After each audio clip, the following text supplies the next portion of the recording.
Today, throughout the country, we recognize the gift of fatherhood, and we give thanks to God for our fathers, our grandfathers, who did so much for us in giving us life and leading us and guiding us. We thank God for them. The gospel is so appropriate today, where Jesus says that you should take up your cross each day and follow me. Isn't that what our dads did each day, in working toward for the good of their family, their employment, and their other responsibilities, taking up their cross each day to provide for others? And so we give thanks to God for them. Irma Bombeck, the author, tells a little story in one of her books that one day up in heaven, God was making fathers, and one of the angels went to him and God to give him some advice. And he said, I think you're making them too tall. You should make them more child size, because then they could easily play marbles with their kids.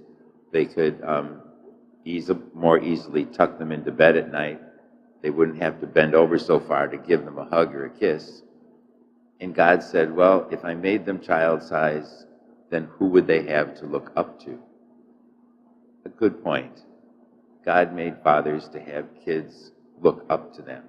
Regardless of the physical height of our dads, we look up to them for who they are, their example, their love, their sacrifice, all those things that they do for us. So it's very fitting that we give thanks to God today and acknowledge them. What is it that you parents, both mothers and fathers, want most for your children? Back in the earlier days in our country, when there was a wave of immigrants from Europe, oftentimes people would say that they came here because they wanted their children to have a better life than they had. I suspect today with immigration from other nations, it's the same thing in good parents' minds. They're coming here because they want their children to have a better life than they did. But if you ask the question, maybe the answer that you would want most for your children is success. We provide education for them. We hope that they grow up to be good citizens, that they're responsible, that they become financially independent, that they meet a wonderful person to marry, and that they have a good, solid marriage. And all those are great hopes for our children.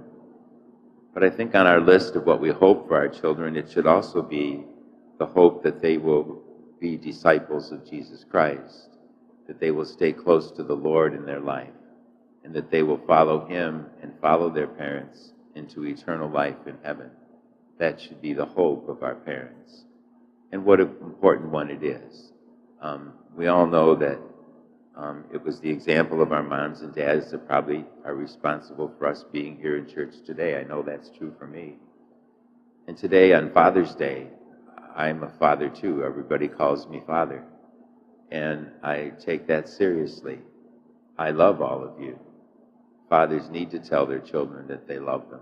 As the father of this family, the parish of St. Patrick, I love all of you. And it's my hope to lead you to heaven.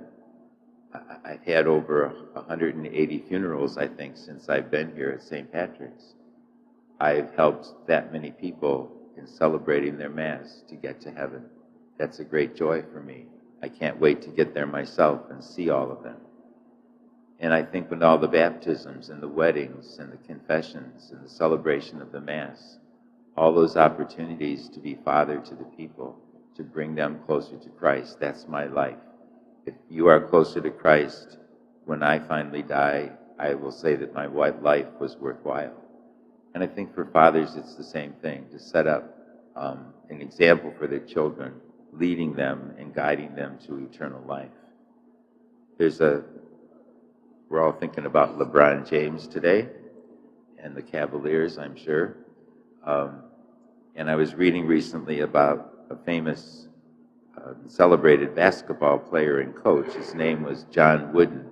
I don't know if any of you remember him, but he was the basketball coach for UCLA from 1948 to 1975.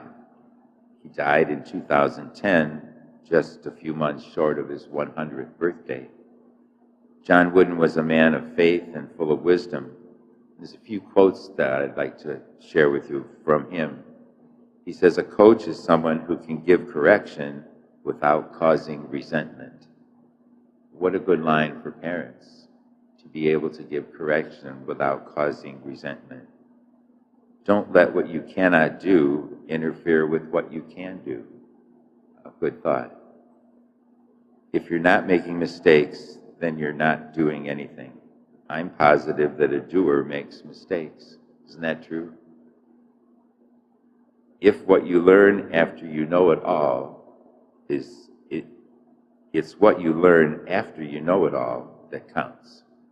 I think that's a real good line. We sometimes think we know it all, but what we learn after that is what counts. Never mistake activity for achievement. In this busy age in which we live, this is real wisdom. Don't exchange activity for achievement. And on, but what his father gave him one day in a letter where he said to be true to yourself, help others, absorb good books, especially the Bible, help other people, and live your life directed towards God. I think for a basketball coach, and he says here, one last thing, what you are as a person is far more important than you are as a basketball player. I think that's really good. I was reading an interview with someone who was interviewing LeBron James recently, and they were asking him about his children, and was he really, training them to be great basketball players? And he said, no. He said, I want my children to be children. I want them to grow up a normal child's life. I want them to learn and get to know themselves, and I want them to do what they're going to be best at doing. And I thought, what a great thing, that he was not going to make them be what he was, but what they should be in God's eyes. And I was impressed by that. So today, as we hope that the Cavaliers win, of course, I think it's really important for all of us to realize where our values are, and as all the enjoyments of life, including basketball, is a good thing. But our focus needs to be always set on our eternal life with God.